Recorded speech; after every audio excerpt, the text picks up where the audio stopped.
గత సిద్ధాంతాలు, మతాలు, సాంప్రదాయాలు, పద్ధతులు, మార్గాలు అన్నీ కూడా నేనెవరు అనే దానికి ఒక్కొక్కరు వారెవరు అనుభవపూర్వకంగా కానీ పాండిత్యం వల్ల కానీ శాస్త్రాల యొక్క నియమం ప్రకారంగా ప్రమాణాలతో కానీ రుజువు చేశారు. ఆ రుజువు చేయట్లో మీకు విషయం తెలిసిందే కాబట్టి నేను మళ్ళీ ఇప్పుడు తిరిగి చెప్పదలుచుకోలేదు ఇక్కడ. కానీ అహంకారాన్ని నాశనం చేయటం ప్రధానం. అహంకారాన్ని నాశనం చేస్తే, అహంకారం అంటే ఏంటి?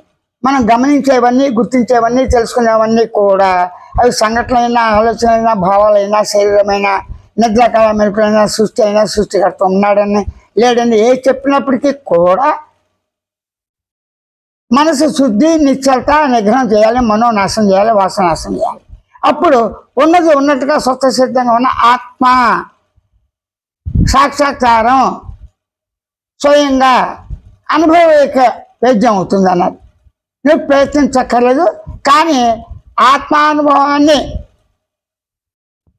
పొందటానికి నేను ఉన్నాను, నేను నాదైన భావంతో ఉన్నా, అది దేహం కావచ్చు, మనసు కావచ్చు, బుద్ధి కావచ్చు, ఏదైనా కావచ్చు, అనుభవించేవి, అనుభవించేవాడు, అనుభవించడం ఈ సర్వము కూడా ప్రతిబంధకం. దీన్ని తీసేయాలి. అది కుదరలేదు కాబట్టి సర్వాంగీకారం కాలేదు.